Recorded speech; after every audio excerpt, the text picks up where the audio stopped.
নমস্কার বন্ধুরা, কেমন আছেন সবাই? আশা করি সবাই ভালো আছেন। আজকে আমি রান্না করব বিলের টাটকা তাজা বাইন মাছ, যাকে অনেকে পাকাল মাছও বলে থাকে। এখানে তাজা মাছ ধরে নিয়ে আসা হয়েছে, সেগুলো ভালো করে আমি প্রথমে কেটে গরম জল দিয়ে একটু ভালো করে ধুয়ে নিয়েছি।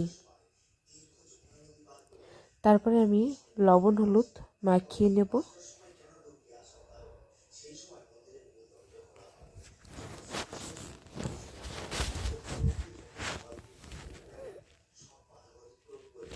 এবার তেলে এই মাছগুলো ভালো করে ভেজে নেব।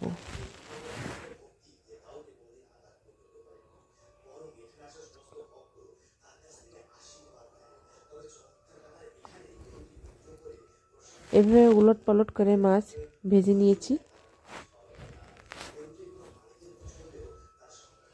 তারপরে আমি তেলের ভিতরে দিয়ে দিলাম পেঁয়াজ কুচি,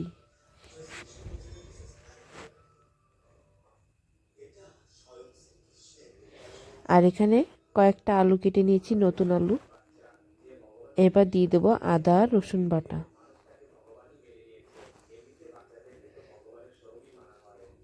এবার দিয়ে দেবো কয়েকটা কাঁচা লঙ্কা দিয়ে একটু ভালো করে ভেজে নেব।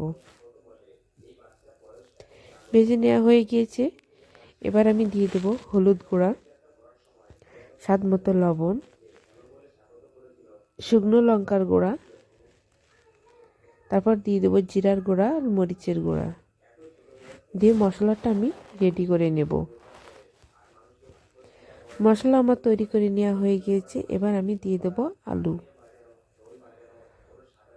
তারপরে আলু আমি ভালো করে কষিয়ে নেব।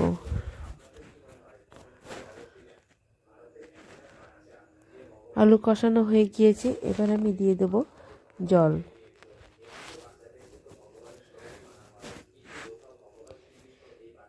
তারপরে আমার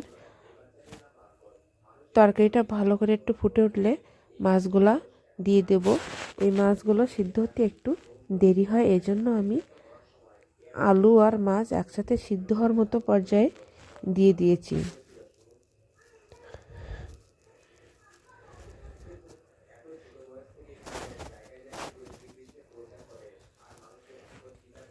এরপর আমি ফুটিয়ে কিছুক্ষণ রান্না করে নিয়ে নেব। এখানে আমার আলু আর মাছ দুইটাও সিদ্ধ হয়ে গিয়েছে।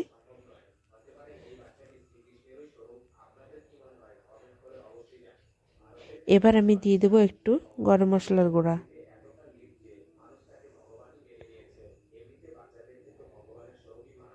তারপর এটা আমি নামিয়ে নেব। আর এটা খেতে বন্ধুরা খুবই ভালো লাগে শীতকালে। এটার মাংসের স্বাদকেও হার মানিয়ে।